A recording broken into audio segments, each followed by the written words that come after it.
예, 들어오시면 됩니다. 네.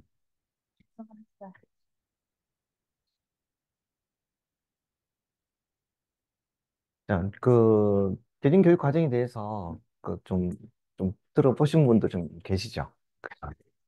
그리고 이제 국영수가 뭐 전 과목에 대해서 이제 봐야 될 부분들도 있고, 그다음에 저는 이제 또 과학에 대해서 좀 집중해서 얘기를 좀 하도록 하겠습니다. 일단 이제 저희 학원에서 일단 바라보고 있는 좀 핵심적인 좀 부분, 교육 개정 안에서 첫 번째 는 융합 선택 과목이 신설됐다고 하는 것이 있는데, 이건 뒤에서 좀 자세히 말씀드릴게요. 그 다음에 진로 선택 과목이 세 번나 됐다고 했는데, 우리 과거에는 뭐, 과학에서는 투 과목이 있거든요. 물리 투, 화학 투. 이게 이제 수준이 높은데, 이제는 물리 투라고 하지 않고, 물리 투를 다시 또 둘로 더 쪼개놨습니다. 화학 투도, 생명과학 투도, 지구과학 투도. 쪼개놨는데, 이 쪼개난 걸 따로따로 들을 수도 있습니다. 그래서 옛날하고는 좀 체계가 달라졌다고 하는 거 좀 강조드리겠고, 두 번째는 이제 고교 이제 학점제라고 얘기를 하는데, 204 단위라고 하는 이 단위라는 표현을 쓰지 않고 이제 학점이라는 이제 표현을 쓰고, 그다음에 그 수치가 좀 작아졌죠, 그죠? 192 학점을 이수를 하면은 고등학교를 졸업할 수 있다. 이제 이런 거고요. 그다음에 세 번째는 내신 등급이 지금 상대평가 5등급으로 이렇게 바뀐다는 겁니다. 예전에는 9등급이었는데 9등급에서 1등급을 받으려면은 좀 굉장히 좀 어려운데 이제 5등급에서 1등급을 받기는 조금 쉬워져 있는 그런 상태거든요. 좀 더 그 수치를 좀 보겠고. 잠시만요. 예, 들어주시죠. 네. 그리고 이제 수능 평가가 지금 과학 같은 경우에는 지금은 이제 원 과목들도 이제 수능에서 시험을 치고 이제 선택이 할 수 있었고 투도 있었는데 이제 수능에서 이제 과학은 통합과학이라고 하는 하나만 일단 시험을 친다라고 하는 거. 그래서 수능에서 반영되는 과학은 딱 하나밖에 없기 때문에 여기에 이제 굉장히 조금 이제 논란이 좀 될 수 있는 부분입니다. 이 변별력이 이제 있느냐 이제 하는 것들 때문에. 그럼에도 불구하고 거기서 9등급 다시 나눠질 거거든요. 예, 수능은 9등급을 유지합니다. 그래서 내신 등급하고 수능이 다르다라고 하는 것도 좀 주의해서 좀 보셔야 돼요. 수능에서는 4% 이내에 들어가야 1등급이 될 수가 있습니다. 그런데 과목이 많지가 않고 그다음에 이 이제 난이도가 굉장히 어려운 난이도의 학습량이 아니거든요. 그러다 보니까 실수를 조금만 해버려도 그냥 등급이 툭툭 떨어져 버릴 수 있는 그런 굉장히 좀 위험한 요소가 좀 있긴 있습니다. 그리고 차후에 이제 대입 선발 방법에 있어서도 대학교에서 새로운 어떤 방법들을 제안할 가능성이 많습니다. 지금 변별력이 많이 떨어지는 그런 어떤 체계를 좀 선택했기 때문에 그래서 나중에 뭐 심층 면접이 강화된다든지 뭐 논술 뭐 이런 부분들도 볼 거고 그다음에 나중에 정시 전형이라 해서 예전에는 수능 성적만 가지고 학생을 이제 선발할 수 있었는데 이제는 그것만 가지고는 이제 변별하기 좀 힘들 수 있다. 그렇기 때문에 지금 현재 대학교에서 좀 움직이는 것들은 분명히 정시고 수능이 주가 돼야 되는데도 불구하고 학교 생활 기록부를 보겠다라고 하는 이런 부분들이 이제 추가로 좀 변하고 있고 거기에서도 또 추가로 또 면접 같은 것들도 또 추가로 보겠다. 뭐 이런 부분들도 이제 드러나고 있고 그게 이 부분이 차츰차츰 지금 변해가고 있는 그런 상황이라고 볼 수 있습니다. 자, 일단 이제 과학을 집중해서 이제 말씀드리면은 어, 앞에 지금 현재 고등학교 1학년들 같은 경우는 고1, 2, 3은 지금 요 형태로 지금 교육을 받고 있는데 이제 예비 고1부터는 이제 이렇게 바뀌게 됩니다. 일단 통합과학이라고 하는 것이 한 과목이고 저기 1년 과정이었었거든요. 그다음에 과학탐구 실험도 1년 과정이었는데 이게 이렇게 통합과학 1, 통합과학 2로 나눠졌죠. 이게 통합과학 1은 1학기, 그다음에 통합과학 2는 2학기 이런 식으로 이제부터는 여기 있는 모든 과목들은 한 학기 분야로 나갑니다. 근데 여기서 이제 조금 눈여겨보셔야 될 게 물리학원 같은 경우는 일반 선택이 되어 있는데 저게 한 학기에 끝내는 그런 경우들도 있었는데 보통은 물리학원을 1학기와 2학기에 걸쳐서 저 1년 동안 수업하는 과정이었었거든요. 그런데 여기서 물리학으로 이름이 원이라는 말은 빠져버리고 물리학이라고 하는데 이 부분은 내용은 거의 같은데 한 학기만에 끝내버립니다. 그러니까 우리 애들이 조금 부담이 되겠죠, 그죠? 이렇게 짧은 시간 동안에 저 어려운 내용을 완벽하게 이해를 한다라고 하는 것이 좀 쉽지 않을 거다라는 생각을 할 수 있는 부분이고, 그다음에 수 과목은 아무리 그래도 한 학기만에 끝내는 거는 굉장히 좀 무리가 있어요. 그래서 이제 투 과목들을 이렇게 다시 둘씩 다 쪼개놔 버렸습니다. 그래서 물리 같은 경우는 역학과 에너지 단원과 그다음에 전자기와 양자 이렇게 둘로 나눠버리고 그다음 화학 같은 경우도 물질과 에너지, 화학 반응의 세계 이런 식으로 딱 둘씩 다 쪼개놨거든요. 그리고 특이한 거는 과거에는 물리 툴을 선택하면 그 안에 있는 내용을 그냥 쫙 다 듣는 건데 요거는 이제 뭐냐 선택해서 들을 수 있습니다. 나는 전자기와 양자만 듣고 싶은데 하면 요것만 들을 수도 있고 혹은 나는 역학과 에너지만 들어도 될 것 같아 하면 저렇게 들을 수 있다는 겁니다. 그리고 이제 뭐 의대나 이런 쪽으로 이제 노린 친구들 같은 경우는 이제 생물도 좀 중요하고 화학도 좀 중요하거든요. 그쪽은. 그래서 나중에 보면은 요 화학 반응의 세계를 듣고 그다음에 세포와 물질 대사를 듣고 이렇게 화학 하나, 생명과학 하나 이런 식으로 또 들을 수 있습니다. 그리고 내용의 흐름을 좀 봐야 되거든요. 나중에 어 학교 생활 기록부에서 우리 학생들이 내신 과목들을 어떻게 이수했는가 하는 것들도 굉장히 중요합니다. 왜냐하면은 만약에 우리 애가 기계공학과를 어디 선택을 했다. 그러면 기계공학과에서 학생을 선발할 때에 기계공학과에서 이제 요구하는 그런 역량이 되는 아이인지를 좀 봐야 되잖아요. 그래서 수능은 어차피 변별하기 조금 힘든 부분이 있기 때문에 그 학교 생활 기록부를 통해 가지고 뭔가를 이제 파헤치려고 할 겁니다. 그중에 이제 눈에 확 드러나는 게 뭐냐면은 기계공학을 전공하려고 하면은 일단 물리를 잘해야 돼요. 수학도 잘해야 되고. 그런데 과학을 내신 과목을 듣긴 들었는데 보니까 생물을 들었다든지 혹은 지구과를 들었다든지 분명히 과학을 듣긴 들었는데 이 기계공학하고 연관이 안 되는 걸 듣고 있습니다. 이렇게 되면은 이 친구는 기계공학과를 들어오기 위해서 처음부터 자기가 설계를 하고 준비를 한 그런 케이스가 아니고 그냥 우왕좌왕하다가 마지막에 우리 학과에 집어넣구나 이런 판단이 되니까 어떻게 될까요? 우리 학교에 와서 지금 기초적인 과목이 제대로 안 돼 있는데 뭘 잘할 수 있겠나? 그런 게 좋은 평가를 못 받겠죠, 그죠? 그래서 나중에 강조하겠지만은 우리 애들이 진로를 어디를 정할 건지 빨리 좀 정해놔야 된다라고 하는 그런 필요성이 있습니다. 내 목적은 뭔지가 다 정해져야 거기에 적합한 과목들을 나중에 내신에서 들어야 된다라고 하는 겁니다. 그 다음에 또 하나 더 강조드리는 게 뭐냐면 과학 계열이라 해서 여기 보면은 고급 물리학 왜 네 과목 해놨죠. 이 고급 물리학이라고 하면은 대학 물리학을 말하는 겁니다. 그래서 원래는 이 과목들은 과학고등학교, 영재학교, 그 다음에 이제 전국 단위의 자사고 이런 데에서는 이런 수업들을 이제 펼치는데 뭐 과학고등학교는 영재학교 펼치는 건 이제 충분히 이해가 되죠. 근데 이제 일반 고등학교에서도 이제 뭐냐 목표가 좀 뚜렷하고 그 다음에 뭔가 좀 앞서 나가고 하는 친구들은 요거까지도 수업을 들을 수 있는 기회를 준다는 겁니다. 그런데 문제는 뭐냐면은 요걸 선택하는 애들이 많지가 않잖아요, 그죠? 그래서 만약에 우리 애가 예를 들어서 의대를 가고 싶다. 그런데 고급 생물학이나 혹은 고급 화학을 듣고 싶다. 그러면 학생들이 수요가 별로 없으면 반이 계속 안 될 수가 있는데 지금은 이제 어떻게 하느냐면은 학교 연합을 해가지고 공동 수업을 해버리는 이런 것들이 또 가능하게 해놨거든요. 그런데 이제 그게 어, 필요하면은 정말로 그걸 좀 이게 만약에 내가 이제 대학 고등학교를 다니는데 반이 개설된 거는 이제 뭐 제일 요구해서 뭐 됐다 아니면 혹은 명신해서 됐다 이렇게 하면은 그게 왔다 갔다 해야 되잖아 그죠 그러니까 시간적으로 조금 불편함이 있을 수 있습니다 그런데 그럼에도 불구하고 나는 저걸 이수를 했어 그리고 잘했어 라는 그런 평가 있다고 하면은 또 좀 나중에 이제 학생부 전형에서 요거 평가할 때 좀 달라질 수 있다 하는 부분이 있습니다 그 다음에 요 융합 선택은 이제 과거에 없던 겁니다 요거는 음, 지금 보면은 과학의 역사와 문화 제목을 보면은 그다음 기후 변화와 환경 생태, 융합과학 탐구, 그다음에 이게 또 과학 계열에 물리학 실험 해가지고 물리, 화학, 생명, 지구과학 실험이 또 추가되어 있거든요. 요것도 좀 고급 과목이라고 보시면 돼요. 요것도 이제 화학고등학교는 영재학교 같은 경우에는 이 실험들을 좀 펼칠 수 있는데 현실적으로 일반 고등학교에서는 이거 펼치기가 좀 힘들다고 봅니다. 왜냐하면은 실험 장비들이 일단 갖춰져야 되고 두 번째는 뭐냐 하면은 우리 애들이 요걸 요 보면 수준이 좀 높은데 나중에 한 고3 정도 돼 가지고 저걸 해야 되는데 고3 때 요걸 하고 있을 계를 있겠는가 하는 부분들이 있고 그다음에 실험은 좀 고급 실험으로 가면은 조금 위험한 부분들도 있거든요. 뭐 화학 실험 같은 경우 위험한 화학약품들도 다루고 해야 되는데 정말로 집중한 친구들만 있으면 좋겠는데 만약에 그렇지 않고 그냥 가볍게 장난스럽게 하다가는 또 큰 사고가 날 수도 있어요. 그래서 일반 학교에서는 이걸 좀 펼치기가 현실적으로 조금 어려울 수 있다라고 그렇게 좀 보고는 있습니다.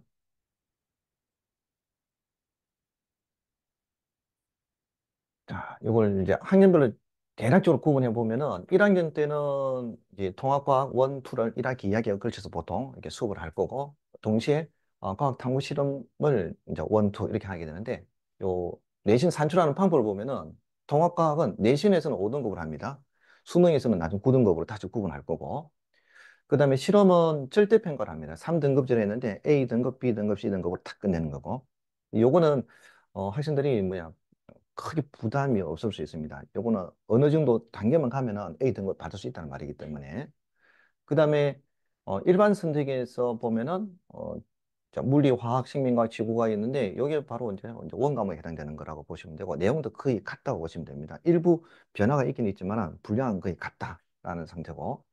그 다음에 진로 선택이라는 건 아까 제가 말했듯이 여기에 이제 물리 2, 그 다음에 생명과학 2, 그 다음에 화학 2, 그 다음에 생명, 지구과학 이런 순서로 되어 있는데 얘들 같은 경우에는 지금 얘하고 얘가 지금 상대평가 5등급으로 이렇게 나눠져 있다라고 하는 걸 좀 보시면 되겠고 얘들은 절대평가, 그 다음에 융합선택이 새로 들어왔는데 얘는 절대평가입니다. 근데 얘는 3등급인데 얘는 5등급으로 절대평가를 하고 있는 이런 구조입니다.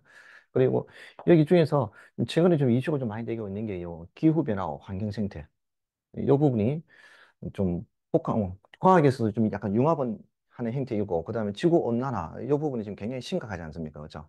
그래서 이런 부분들도 우리 애들이 이런 과정을 공부를 하는 가운데에 필요한 경우에는 이걸 선택을 해서 들을 수도 있겠다는 거고 이 부분은 절대평가이기 때문에 A 등급을 좀 받기가 상대평가보다는 좀 더 쉽다고 볼 수 있습니다. 그래서 우리 애들이 전략적으로 여기에서 어, 과학의 역사 이것도 좀 굉장히 흥미롭거든요. 우리 애들이 이제 과학이 어떻게 흘러왔는지, 과학자들이 얼마나 대단한 노력들을 해왔는지, 그리고 그게 얼마나 놀라운 일들인지, 그걸 이제 볼 수 있는 이야기들이 많고, 그다음 기후변화, 환경생태는 지금 현재 아주 좀 강력한 좀 문제, 지구 자체의 문제니까.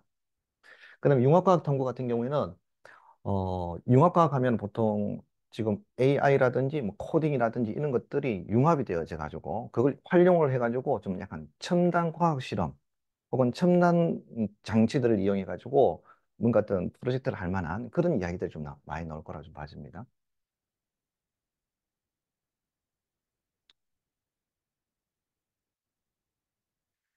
자, 등급을 다시 한번 더 살펴보면은 어, 지금 기존에는 9등급으로 되어 있었고 만약에 250명을 한 학년으로 보면은 지금 보통 진주의 뭐 대하고등학교나 뭐 동명고등학교나 이쪽 보면은 한 학년에 250명 정도 되거든요. 지금 대략적으로. 그러니까 250명 기준으로 했을 때에 그 학년에서 1등급을 받으려면 이제 10등 이내에 들어가야 이제 되고 27.5등 이내에 들어가면은 이제 2등급까지 갈 수 있는 거죠. 그런데 이게 여기까지 누적이 11%이기 때문에 지금 현재 바뀐 등급이 5등급제에서 1등급은 10%가 1등급이거든요. 그래서 이렇게 하면은 25등까지 아까 10등이 아니라 25등 안에 들어가면은 똑같은 등급이 된다는 거죠. 그러니까 조금 여기에 어, 이 해석을 할 때 특목고에 들어가는 학생들이 굉장히 특목고를 부담스러워하는 이유가 뭐냐면은 내신 등급 받기 힘들어서 그렇다고 했거든요. 근데 내가 2등급은 자신이 있는데 1등급은 자신이 없어요. 그래서 특목고를 난 포기해야 되겠어. 일반고로 가야 되겠어. 라고 하려 했는데 이제는 어떻게 돼요? 오, 내가 2등급 수준이었지만 1등급 될 수 있네. 라는 이런 생각을 할 수 있죠. 그래서 특목고를 가는 게 조금 부담이 좀 덜해질 수 있다라는 생각을 가져요. 그런데 이게 좀 복잡합니다. 이게, 이게 마냥 1등급이라 해서 똑같은 1등급이냐? 그게 아닙니다. 그 내에서 구분이 될 수 있는 요소가 있습니다. 이걸 좀 더 말씀드리겠고. 그다음에 어, 지금 선배들은 4등급 정도 되었을 때 이 수준이 지금은 거의 2등급으로 이렇게 들어올 수 있다라는 거죠.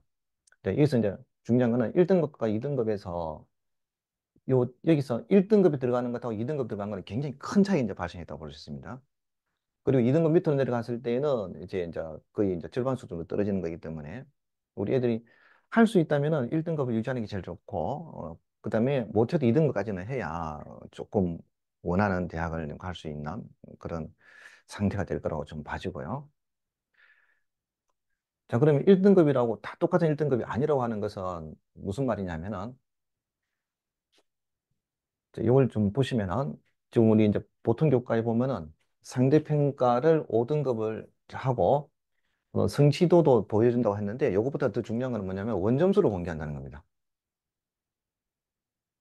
그리고 성취도별 분포 비율도 이제 보여주고, 평균도 이제 알려줍니다. 수강자 몇 명이 시험을 쳤는지도 이제 알려준다는 거죠. 이렇게 되면 어떻게 되냐면은, 내가 100점을 받고 1등급이 될 수도 있는데, 98점을 받고 1등급 될 수도 있잖아요. 95점을 받고 1등급 될 수도 있습니다. 근데 그 점수가 공개되면 어떻게 됩니까? 그 안에서 다시 순위가 나눠질 수 있는 그런 시각이 생긴다는 거죠. 그래서 우리 애들이 1등급이라고 그냥 최고야가 아니라 1등급 안에서도 원점수를 이렇게 높게 받으려고 애를 써야 된다라고 하는 거. 커트라인만 넘으면 된다라는 그런 개념이 아니라는 거죠. 그래서 요거까지 생각한다고 하면은, 긴장의 끈을 좀 놓기는 힘들겠네. 항상 최선을 다하는 그런 태도로 공부를 해야 되겠다 하는 생각을 가져야 되죠. 아까 대학 과정들도 마찬가지로 이제 요 5등급 요 체계를 갖다 유지할 거기 때문에 이게 예전에는 고급 물리, 뭐 고급 화학 요걸 그 일반 고등학교에서도 그것도 응시는 가능했었거든요. 그런데 지금하고 뭐가 다르냐면은 그 예전에 지금 선배들은 그걸 절대 등급을 했습니다. 절대 등급을 했기 때문에 그 수업을 듣는 학생들에게 가능하면은 특별히 문제를 일으키지 않으면 A 등급을 주려고 학교에서도 애를 썼어요. 근데 이제는 상대평가거든요. 그러니까 와 대학 과정이 꽤 어렵고 정말로 뭐 열심히 하려고 열정을 가지고 도전했는데 이 상대평가를 해버리니까 자칫 잘못하면 5등급으로 떨어져 버릴 수도 있다라는 거죠.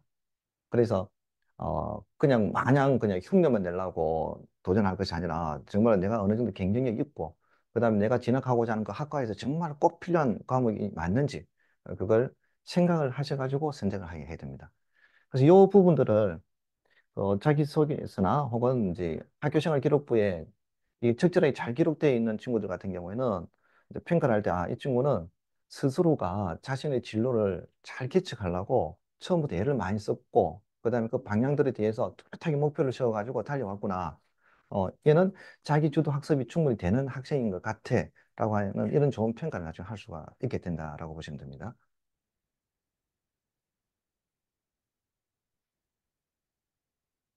자, 요거는, 어, 이제 전체적인 과목들을 한번 보시면은 자, 과학은 요 아래쪽에 있는데 여기서 수능 치는 과목들이 요겁니다. 요 부분들 요게 요까지가 수능에서 시험 치는 거고 요거는 문과든 이과든 모든 고등학생들이 다 친다라고 보시면 돼요. 그리고 뭐 수학 같은 경우도 굉장히 좀 말이 많죠. 요것만 수능이 내버리게 되면은 이 변별력이 많이 떨어지지 않느냐라고 하는 그래서 이제는 문과형 수능이 돼버렸다라고 흔히 얘기를 해요. 그 말은 전반적으로 학습량이 좀 적어졌고 그래서 이제 쉬워지고 변별력도 떨어질 거다. 여기서 대해서 일단 뭐 많은 사람들이 좀 염려를 좀 하고 있고 그래서 요것 때문에 대학교에서는 결국은 좋은 학생을 뽑아내기 위한 또 다른 방법을 만들어낼 것이다 라고 하는 거죠. 그래서 그걸 예측을 하려고 그러고 나중에 다른 어떤 요소를 평가를 할 때 거기에 대한 준비가 내가 잘 돼 있는가 우리 애가 잘 돼 있는가 요걸 미리 조금 예측해야 좀 준비를 해야 될 부분이 있다라는 겁니다. 그중에 특별히 강조되는 게 이제 학교생활기록부 계속 말하는데 학교생활기록부에 얼마나 어, 다양하고 좀 훌륭한 내용들이 들어와 있는지 요것에 대해서 나중에 좀 신경을 많이 써야 되는 거고 그다음에 요거 뭐 지금 사탐하고 과탐은 여기 융합 선택이 둘 다 절대평가로 되고 나머지는 오늘 또 상대평가로 하고 있습니다. 그럼 참고로 좀 알아주시면 되겠고요. 그러니까 대학 과정에 해당되는 것도 여기 그 5개가 있습니다. 고급 물리, 물화생지 외에 과학 과제 연구라고 하는 과목이 하나 더 있습니다. 이것 또한 상대평가로 이렇게 평가받을 수 있고 그다음에 실험 4개는 요거는 절대평가를 해서 이렇게 할 수 있는데 현실적으로 이 실험이 일반 고등학교에서는 조금 이루어지기 힘들 가능성이 있다라고 좀 보고 있습니다.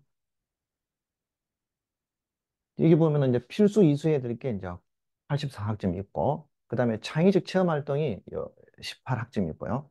그다음에 이제 자유롭게 선택할 수 있는 것에 최소 학점이 90학점이 됩니다. 90학점보다 더 들을 수도 있습니다. 그러면 학습 분량이 많아지니까 애들 좀 부담이 되겠죠. 그죠? 가능하면 여기에 이제 맞춰서 아마 수업을 들으려고 하지 않겠는가라는 생각이 들고요. 근데 이렇게 하게 되면 나중에 이런 것들은 할 시간이 있을까라는 생각이 좀 들 수 있죠. 그죠? 그래서, 어, 나중에 우리 애가 확실하게 좀 상위권 대학을 들어가려고 하고 어떤 특정한 과를 갖다가 확실하게 목표를 정했다 하고 거기에서 요거 하나 정도는 해야 되겠다라고 생각된다면 전략을 잘 짜셔야 됩니다. 그래서 앞 단계에서 해야 될 것들은 빨리 좀 선행을 시키고 그다음에 요거까지도 할 수 있는 어떤 시간적 여유를 좀 만들어 놔야 되겠죠. 실제로 이제 자사고 같은 경우는 과거는 영재학교가 아닌데도 불구하고 이 부분을 갖다가 학생들에게 많이 교육을 시키고 있거든요. 요걸 이수한 학생들 같은 경우는 생활기록부에 그게 기록이 되잖아요. 그러니까 학생부를 봤을 때, 아, 이 친구는 일반 애들보다도 더 많은 노력을 했구나. 앞 단계도 다 했고, 거기다 요거까지 했네? 야, 정말 준비를 많이 했구나. 라는 그런 인상을 줄 수가 있겠죠. 그죠?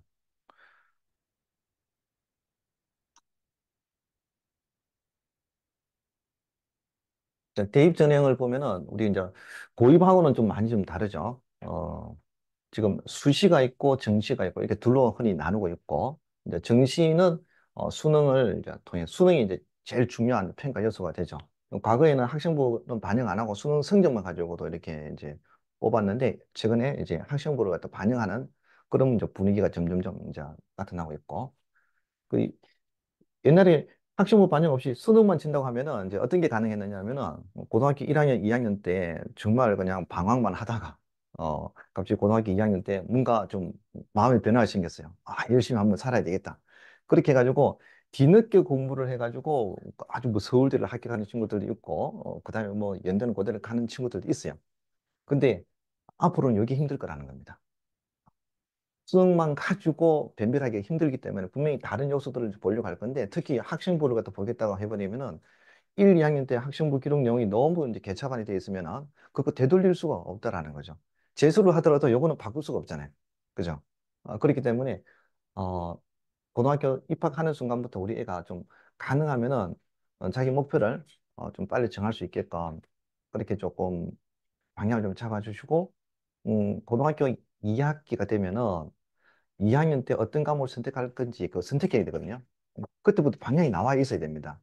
그런데 나 해보고 나중에 선택할래 이런 식으로 가버렸다가는 나중에 전략이 굉장히 그 비효율적으로 될 가능성이 많습니다.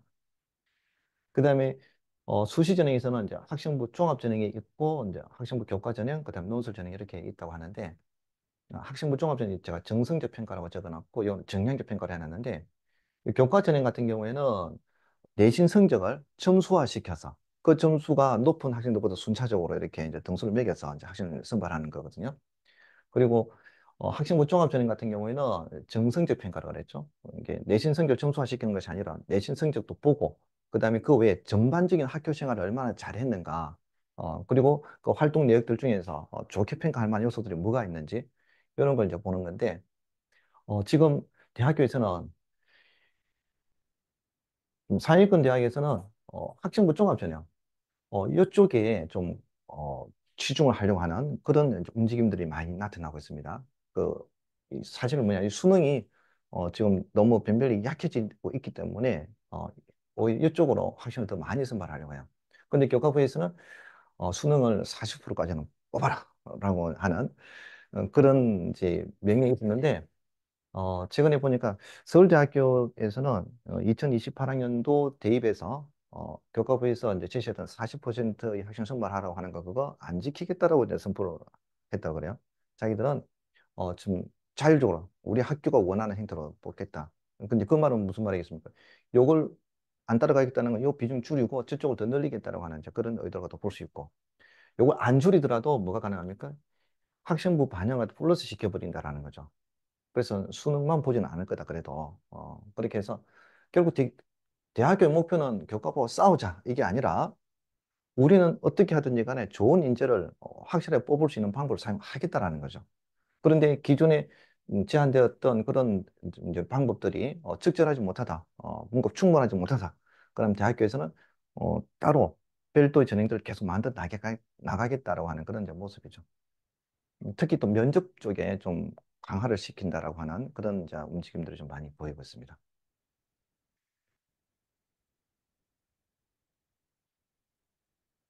지금 이 두 개가 지금 예전에는 좀 구분이 됐는데 지금 한마디로 얘기하면 섞이고 있는 그런 구조라고 좀 보시면 돼요. 중간에 뭐 논술도 볼 수 있고, 뭐 면적도 심층으로 볼 수 있고, 그런 되니까.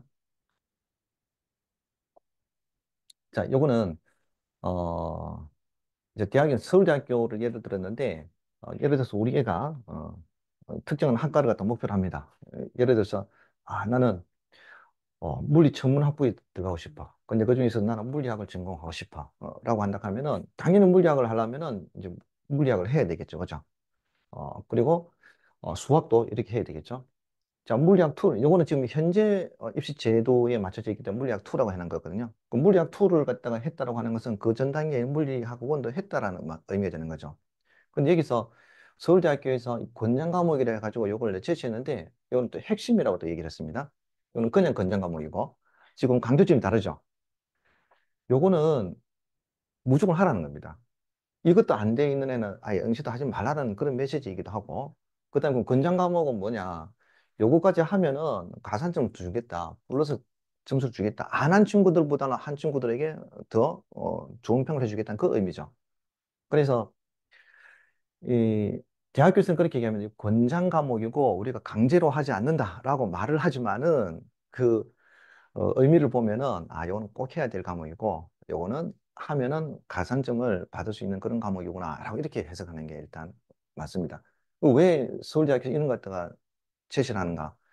요런 것들이 안 되어 있는데 응시하는 애들이 많고 그렇게 합격한 친구들이 다시 자퇴를 하거나 혹은 이탈을 해버리는 그런 경우들이 많다는 겁니다. 그러니까 학교에서 학생을 선발했는데 그 학과에 정착이 되어 있는데 정착이 안 되는 애들, 떠도는 애들이 너무 많으니까 그게 사실 애도 좋지 않고 학교 측에서도 별로 좋지 못한 일이잖아요. 그래서 이제 대학교에서는 이제 다시 고민하는 거죠. 어떻게 하면은 뽑아냈을 때 딴 데로 떠나지 않고 잘 정착을 할 수 있는 그런 학생들이 될 수 있겠는가. 그래서 이런 것들도 안 돼 있는 것들이 큰 문제다. 그래서 이제 이렇게 이제 제시를 한 거죠. 서울대만 이렇게 제시했느냐? 서울대뿐만이 아니라 다른 대학교에서도 이제 점점 이런 것들을 이제 제시를 하고 있고, 요게 학교 홈페이지 가면은 이런 부분들을 그 이제 입학 안내 쪽에서 좀 알려주고 있거든요. 아니면은 대학교 권장 과목이라고 검색을 하시면 좀 보실 수 있을 거예요. 그래서 이제 어떤 학과를 이제 갈 거냐에 따라 가지고 이렇게 권장 과목이 제시되는데 참고로 인문학 쪽에서는 없습니다. 그 이게 뭐가 문제냐? 어, 이제 자연과학이나 공과대학에서는 수학이나 과학이 어느 정도 수준이 되어야 그걸 이수를 할 수 있는 힘이 있는데, 그러니까 한마디로 인문학 쪽에서는 그 정도까지는 요구 안 돼도 되는데, 과학하고 수학은 아니라는 거죠. 요거 안 돼 있으면 대학교 올라와가지고 교수님들도 힘들다고 그래요. 애들이 고등과정도 안 돼 있는 애들한테 대학 과정 가르치려니까 못 알아듣잖아요.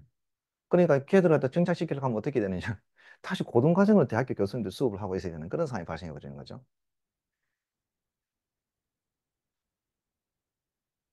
그리고 연대, 고대, 성균관대, 중앙, 경희대에서도 이렇게 각 분야별로 요구하는 과목들을 이렇게 이제 제시를 하죠.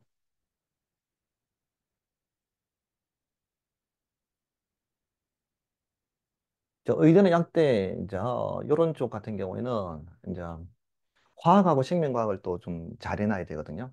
이게 학교에서 요구하죠. 화학 생명 정도는 좀 제대로 좀 해와라. 이런 거고 어, 좀 더 튀고 싶으면 뭘 해야 되겠습니까? 고급 화학이나 고급 생명과학 이런 것까지도 좀 하면 더 좋겠죠. 자, 일단 저희 학원에서는 이제 어떻게 준비를 하고 있느냐 하면은 지금 현재 중3 이제 예비 고1 학생들을 이제 기준으로 해서 얘기 드리면은 11월 달부터 해가지고 2월 달까지 4개월 동안 통합과 원, 투를 다 끝낼 생각입니다. 그렇게 해서 개념을 일단 확실히 잡고 그다음에 아까 제가 이제 말씀드렸던 것처럼 물리학이나 화학이나 이런 것들이 분량은 별로 변화가 없는데 한 학기만에 끝낸다 그랬잖아요. 그죠? 그런데 그걸 갖다 그때 가서 학습을 해가지고는 제대로 이해하기가 좀 힘들 수 있습니다. 그래서 요거는 미리 선행을 하는 게 더 좋다라고 생각되고 그다음에 선행을 하면 좋은 이유가 또 있습니다. 어, 이제 원 과목 수준의 물화생계를 해버리게 되면은 통합과학에 나와 있는 내용들이 굉장히 쉬워집니다. 그래서 통합과학에서 얘기하는 그 내용들의 그 배경 이론 이런 것들 다 알게 되기 때문에 문제를 아주 어렵게 꼬아내도 우리 애들이 웬만하면 틀리지 않게끔 할 수 있을 겁니다. 그래서 통합과학을 개설하긴 하는데 이것도 동시에 개설합니다, 학원에서는. 그래서 지구과학은 빼고 물리나 화학이나 생명과학 같은 경우에 나중에 진로를 좀 이미 생각하셨다면 특정한 과목은 미리 들어야 되겠다라고 그렇게 정하시면 좋을 것 같고, 그다음에 고등학교 1학년 이제 입학을 하면은 이제 내신이 이제 매우 중요해지니까 이제 내신 대비를 아주 집중적으로 할 거고, 절대로 하나라도 틀리지 않게끔 그렇게 이제 준비를 할 거고, 그다음에 학교별로 이제 반을 구성할 겁니다. 그때는. 그리고 이제 문제집이나 이제 학력평가, 모의고사 문제 이런 것들도 이제 동원해서 우리 애들이 실수하지 않게끔 할 거고, 그다음에 내신 시험에서 또 강조되는 게 뭐냐 하면은 논서술형 문제를 강화시키라고 했습니다. 교과부에서. 그러면은 이제 그 우리 객관식의 형태가 아니라 우리 아이들이 이제 글을 좀 잘 써야 되겠죠. 이렇게 단순히 이제 객관식 문제를 푸는데 익숙한 친구들 같은 경우는 서술형에서 굉장히 좀 약할 수가 있거든요. 그리고 중등에서는 사실 서술형 문제를 대부분 다 지금 학교에서 내고 있죠. 근데 이제 고등학교 올라가면은 이게 굉장히 좀 날카로워지게 될 겁니다. 이게 뭐냐면 중등에서는 사실은 뭐 등급 얼마 나온다 해가지고 그것 때문에 심각해질 일이 별로 많지는 않잖아요. 근데 고등에서는 심각해지거든요. 나중에 선생님 채점 하나만 뭔가 행동성이 어긋났다 싶으면 우리 또 부모님들이나 아이들도 뭐 팍 분노하고 하는 이런 일들도 생길 것 같고, 그래서 학교에서도 좀 부담이 좀 된다 그래요. 저거 자꾸 늘리는 것에 대해서 나중에 분쟁의 소지도 많아지는다는 거. 하지만은 방향은 그렇게 잡고 있다라는 거. 그럼 우리 애들도 논스스령 스타일의 문제를 잘 풀 수 있게끔 준비를 해야 돼요. 그런데 수능 스타일은 아니에요. 수능은 논스술이 아니거든요. 수능은 또 객관식으로 나옵니다. 그래서 나중에 수능 고3 되면 다시 수능 대비를 위해서 통합과학을 해야 되는데 학교에서는 통합과학을 안 할 겁니다. 왜냐하면 이미 끝난 걸 갖다 또 학교에다가 펼칠 수는 없죠. 그러면은 요거는 알아서 준비해야 되는 그런 구조가 될 가능성이 많습니다. 그래서 이제 이때는 요때 학습하는 스타일하고 요때 학습하는 스타일이 조금 달라져요. 문제 유형이 달라질 거라고 생각하시면 되겠고. 그다음에 고등학교 1학년 때 요때 듣지 못했던 물화생지가 있다면은 고1 때도 학원에서는 이걸 펼쳐서 미리 들을 수 있는 기회가 있으면 방학 때라든지 계속 듣게 할 거고, 고등학교 2학년 올라가면은 이제 보통 일반 선택이 이제 펼쳐질 거니까 그때는 이제 진짜 내신에 이제 반영이 되는 거죠. 그럼 여기 이제 집중해야 될 거고, 그다음 전공 선택도 동시에 펼쳐질 가능성이 있습니다. 학교에 따라서. 혹은 요거는 1학기, 요거는 2학기 이렇게 나눠줄 수도 있고. 그래서 일단 학교에서 펼쳐지는 순간 이제 그냥 내신 시험이잖아요. 그리고 상대평가 돼버릴 거고 다 기록될 거고. 그래서 어느 한 학년도 그냥 긴장을 풀 수 없는 이런 상태가 되는 거죠. 그래서 이 순서를 조금 빠르게 당기고 싶다고 하면은 최소한 한 학년 앞서서 선행을 좀 해두시는 게 그 학년에 가서 내신 대비할 때 조금 더 여유 있게 할 수 있을 거라고 좀 보고요. 그다음에 학원에서는 일단 통합과학부터 일단 수업을 할 때 팩트 테스트라고 하는 걸 할 거거든요. 수업 시작할 때 지난 시간 우리가 배웠던 것들을 머릿속에 다 끄집어내라. 혼자 마치 이제 부팅 시키듯이 이렇게 할 거고. 그리고 이제 학생들 가운데 시간 관계상 제입복에 한 명만 해서 그 친구가 당첨되면 나와서 전 시간에 배웠던 내용들을 아주 짧게 핵심만 요약해서 발표를 하는 그런 훈련도 좀 시킬 거고요. 그다음 개념 수업을 하고 나면은 마치기 전에 개념 노트를 작성을 하라고 할 거예요. 이게 자기 손으로 우리가 오늘 배웠던 내용들의 핵심이 뭔지 그 흐름 갖다 정확하게 적어보는 연습을 좀 하게 할 거고. 그리고 이제 중단원이 끝나면은 성취도 평가를 해서 그 결과는 부모님하고 공유를 할 수 있게끔 그렇게 진행을 할 생각입니다. 자, 다시 한 번 더 보면은 성취 기준을 보면은 자, 통합과학, 그다음에 일반 선택 뭐라든지 전공 선택 투 과목 앤드 대학 과정까지는 상대 평가를 합니다. 근데 상대 평가에서 원점수와 평균을 공개하기 때문에 1등급이라고 다 똑같은 1등급은 아니다 하는 거. 그다음에 탐구 실험은 절대 평가 3등급으로 하니까 조금 부담이 좀 덜하고요. 융합 선택도 절대 평가 5등급인데 이것도 좀 부담이 좀 덜합니다. 그래서 문과 애들 같은 경우도 필요하다면 이쪽으로 좀 선택할 가능성이 많고, 이과형 애들은 이 부분이 일단 등급을 따기가 쉽기 때문에 이쪽으로 좀 많이 쏠릴 거라고 그렇게 좀 봐지고 있습니다. 그리고 통합과학 하나만 수능 시험을 치게 된다 하는 거. 기억하시면 되겠습니다. 자, 요거는 교과부에서 이번에 수능형 문제의 예시를 갖다 지금 보여주는 거거든요. 자, 이 포인트는 뭐냐 그러면은 융합을 시켜서 질문하겠다라는 건데 단편적인 지식을 이제 얘기하는 것이 아니라 요 문제 단어를 보면은 그냥 한 단원의 문제인 것 같긴 한데 사실 자세히 보면은 한 단원이 아니에요. 이게 스펙트럼이라고 하는 것이 무엇인지에 대해서 알고 이 선들이 뭘 의미하는지를 이제 알아야 돼요. 그러면서 여기 보면은 나중에 헬륨이라고 하는 것이 어디서 이제 탄생하는 것인가? 별이 태양 같은 경우는 핵융합이 일어나면서 거기서 헬륨이 만들어지고 있습니다. 그런데 그 헬륨은 우주가 최초로 만들어질 당시에도 만들어졌어요. 그래서 만들어지는 과정이 두 가지가 있거든요. 그래서 우주가 대폭발하면서 만들어지는 그 과정은 보통 지구과에서 이제 다루고, 그다음에 여기에서 하는 거는 이제 별 내부에서 일어나는 이제 핵융합 반응, 이것도 지구과에서 다뤄요. 근데 원리는 또 물리학입니다. 이런 내용들도 있고, 그 다음에 스펙트럼 분석하는 거는 이제 원소를 알아낼 때 사용하는 건데, 지구화에서도 다루지만 화학에서도 다뤄요. 그래서 물화생지를 막 섞어버리는 그런 형태 문제를 출제하려고 하고, 자, 요거 같은 경우는 자, 자유낙하하는 물체와 포무수 운동하는 물체를 이제 분석하는 걸 하는데, 이 분석하는 이 방법 자체가 이제 실험으로 하는 거거든요. 이제 스마트 기기는 핸드폰으로 떨어지는 장면들을 갖다 촬영을 해가지고 이제 분석하는 이런 게 있는데, 사실 이것보다 더 좋은 방법들이 있습니다. 지금은 그 트레이크라고 하는 뭐 앱이 있습니다. 그걸 이용하게 되면은 이 영상 분석이라고 하는 운동을 영상 분석할 수 있는 방법들이 있거든요. 그래서 이번에 저희 학원에서는 이제 과학고등학교 준비하는 친구들 중에서 물리를 좋아하는 친구들은 실험에서 이 방법들을 많이 썼습니다.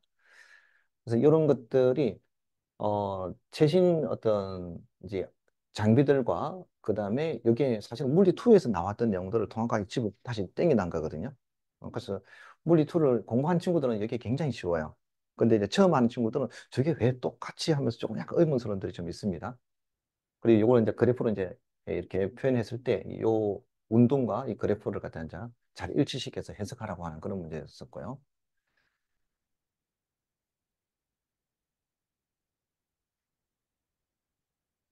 요거는 이제 화학인데 이제 중화 반응이라고 하는 실험을 하는데 여기서 보면은 중화 반응이라고 하는 그 반응 자체도 알아야 되는데 여기 보면은 아주 수학적인 해석이 좀 필요합니다.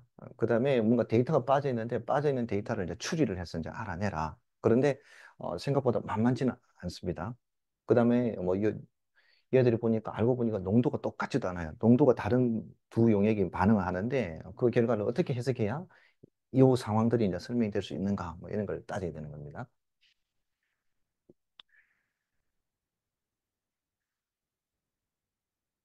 자, 요거는 이제 지구 온난화하고 이제 연관되어 있는 실험을 하면서 또 문제를 냈는데 그래프 해석도 할 줄 알아야 되고 요 실험 과정 속에서 어떤 일들이 이제 예측되는지도 알아야 돼요.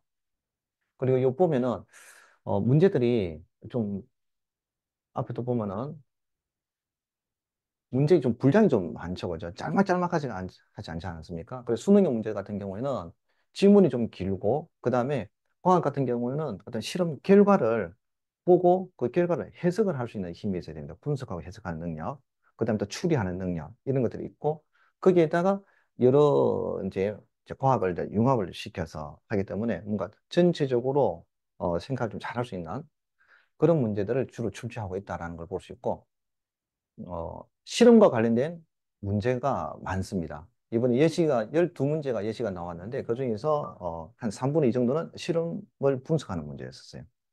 그래서 어, 수도권에 있는 이제 선생님들도 이제 보면서 실험 결과 자료를 분석할 수 있는 힘이 굉장히 중요하구나. 일반 내신에서는 그런 부분들이 강조가 좀 덜 됐는데 이번 수능형 스타일은 아, 실험을 하고 그 결과를 분석할 수 있는 힘. 그게 중요하다. 그리고 그 다음에 질문이 길게 나오는데 질문 자체를 이해를 못 해가지고 잘못 해석해서 틀린 경우도 많아요. 근데 나중에 문제 틀린 걸 학생들에게 지적을 하면은 너 이거 알면서 왜 틀렸어? 그러면은 선생님 그걸 묻는 건지 몰랐어요. 난 다른 질문인 줄 알았어요. 이렇게 틀리는 경우들이 있습니다. 이게 요즘 많이 얘기하죠. 문해력이 지금 이제 부족하다라고 하는데 혹시 우리 애들도 긴 질문들에 대해서 취약하다면은 조금 이제 좀 생각하셔야 돼요. 좀 독서 같은 것들도 좀 하고 좀 그래야 되는데. 그다음에 이런 표현들, 뭐, 근거리 무선 통신 온도계. 이 말이 좀 길죠, 그죠? 그냥 온도계가 아니라, 근거리, 무슨 통신 온도계. 뭐지? 약간 그런 느낌 들죠? 요거는 지금, 무선으로 온도계가 따로 떨어져 있습니다. 얘가 자기 혼자서 온도를 측정하고 있는데 그 데이터를 이제 블루투스 통신으로 컴퓨터로 바로 받아들일 수 있습니다. 이게 굉장히 이제 편리한 온도계가 지금 나왔는데 이름을 이렇게 적어 놔버리니까 저게 뭔가 싶죠, 또. 그런데 이런 장치는 이미 몇 년 전에 다 있는데 문제는 뭐냐 하면 일반 학교에서 이걸 다 구비하고 있지는 않습니다. 그래서 우리 애들이 이런 실험 자체를 책에는 나온다 할지라도 실제로 저는 장비가 없어서 해보지 못했던 친구들 같은 경우는 지금 용어들조차가 조금 뭔가 혼란스럽습니다. 저 온도계는 특별한 온도계 같은데 뭐가 다른 거지? 거기서부터 혼란이 오는 거죠, 그냥. 그래서 저런 것들도 좀 직접 접해보면 좋긴 한데 현실적인 어려움은 좀 있을 거다라는 생각이 좀 듭니다.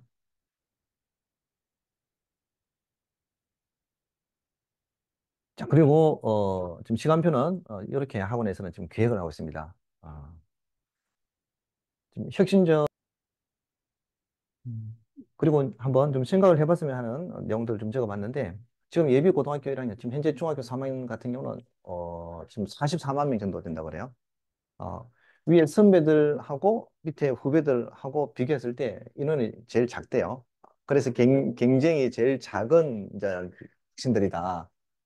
그렇게 얘기하고, 한 35만 명이 뭐 수능 응시한다고 하면 1등급 4%가 뭐 14,000명까지 이렇게 될 수 있는 거고, 그래서 이제 나중에 내신 변별력, 수능 변별력 때문에 내신도 나중에 많이 볼 것 같고 학생부가 매우 중요해질 것이다. 이렇게 이제 다시 한번 더 생각해 볼 수 있고. 그다음에 학생부 종합전형의 형태를 상위권 대학에서 저쪽을 갖다 굉장히 선발 비율을 굉장히 높이려고 하는 그런 이제 어, 의지를 많이 보이고 있습니다. 여러 가지 이제 사인들이. 그래서 학생부가 나중에 잘 구성될 수 있게끔 관리를 좀 잘해야 된다라고 하는 부분이 있습니다. 학교에 그냥 전적으로 맡겨 나가지고는 조금 어려울 수 있거든요. 그래서 집에서 뭔가 좀 도와줘야 될 부분들이 있을 수 있습니다. 뭐 수행평가라든지 뭐 세부 특기사항 이런 거 적을 때에 잘 기록되어질 수 있게끔 하는 어떤 그런 노력들이 좀 있어야 될 것 같아요. 그다음에 목표를 진학 목표를 갖다가 최소한 고등학교 1학년 1학기에 좀 정해져야 2학기 때 이제 그 선택 과목들을 이제 지정을 할 때 이제 전략을 짤 수가 있을 거고요. 그다음에 고등학교 1학년 1학기부터가 바로 이제 대입이다 그냥 이렇게 이제 생각을 해야 되고 그다음에 전문 교과도 상대 평가를 하기 때문에 무조건 그냥 있어 보이려고 막 신청할 건 또 아니다 하는 거죠. 그다음에 지금 선배들은 다른 입시 제도를 가지고 공부를 하고 있기 때문에 그 선배들이 이야기해주는 그 이야기를 그냥 그대로 그냥 다 받아들이면 좀 위험할 수 있습니다. 그래서 좀 바뀐 것하고 잘 비교를 해서 좀 받아들이고 그다음에 현재 중3의 좋은 점은 뭐냐 하면은 재수생이나 N수생들이 지금 이제 중3 애들하고는 경쟁하려고 하지 않을 겁니다. 왜? 재수를 했는데 입시 제도가 바뀌어버렸네. 자기들이 배운 것하고 다른 체계입니다. 이게 너무 불편하니까 어, 지금 현재 중3 애들이 대입시험 칠 때 같이 도전을 못하는 이런 상황이 발생하면서 현재 중3은 굉장히 유리한 그런 입장이 되죠. 본인들 이제 동급 학생들의 인원도 작은데 아, 선배들이 경쟁하러 내려오지 않는데요. 그래서 이제 좀 그런 부분에 있어서는 좀 좋은 점이 있다. 하지만은 이제 새로운 제도를 처음 이제 접하기 때문에 여러 가지 시행착오가 있을 수 있다는 거죠. 그다음에 통합과 예시에서 강조하는 게 자료 분석을 할 수 있는 힘이 있어야 되고 이게 이제 과학적인 논리력이 있어야 되는 거거든요. 그다음에 긴 질문이 계속 나오는데 이제 문해력, 그 질문의 요지가 뭔지를 이제 해석할 수 있는 그런 힘도 있어야 되겠다는 거고 그러기 위해서는 다양한 지금 요구하는 그런 스타일들의 문제를 좀 많이 풀어보는 게 좀 필요하다라고 볼 수 있습니다. 그리고 내신에서는 논스스링을 강화한다고 했기 때문에 글 쓰는 연습, 그다음에 핵심을 요약하는 그런 연습, 이런 것들이 좀 필요하고, 특히 과학에서 사용하는 어떤 단어들이 있는데 그 단어들의 의미를 정확하게 알아야 돼요. 이게 그 용어의 정확한 의미를 모르면은 항상 보면은 뭔가 중간에 뭐 조건 같은 거 빼버리게 됩니다. 예를 들면은 용해도라고 하는 것이 있는데 그 용해도의 정의가 뭐야라고 학생들 물으면은 이게 정확한 표현은 특정한 온도에서 특정 온도란 말이 나와야 돼요. 그다음에 용매가 100g이라고 하는 게 기준이 있습니다. 그게 어떤 용질이 녹는데 그냥 녹는 게 아니라 최대로 녹는 그 용질의 그램수라고 이렇게 표현해요. 이게 네 가지 중요한 포인트가 거기 들어가야 되는데 보통 애들은 한두 가지 빼버립니다. 어, 용매 100g에 용질이 녹는 양이요. 대충 이렇게 표현해 버려요. 그리고 대충 나 알잖아요 라고 얘기를 하는데 그게 용납이 안 됩니다. 그 최대라고 하는 그 말 한마디만 안 들어가도 요거는 전혀 다른 결과를 만들어 버리기 때문에 그래서 우리 애들이 보통 정의라고 하는 이런 것들은 대수롭지 않게 생각할 가능성이 굉장히 많아요. 왜냐하면 문제에서 그런 것들을 집요하게 묻지 않았기 때문에 그렇게 외우질 않았어요. 그런데 이제는 고등에서는 그런 거 하나하나도 굉장히 중요하게 될 거고 그걸 적었는가 적지 않았는가에 따라서 선생님은 분명히 걔들을 등급을 나눠버릴 수 있습니다. 그리고 그 근거를 제시할 수 있어요. 왜 비슷하게 적었는데 우리 애는 점수를 요것밖에 안 줬어요 하면은 그 최대라고 하는 말을 안 적었잖아요. 이게 중요한 겁니다라고 이렇게 얘기할 수 있다는 거죠. 그래서 핵심 단어라고 얘기합니다. 과학에서 중요한 단어들에 대해서 정확하게 핵심 단어를 사용해서 표현할 수 있는가 이런 것들을 좀 많이 훈련해야 되겠죠. 자, 저희하고는 뭐가 다른가? 일단은 저희하고는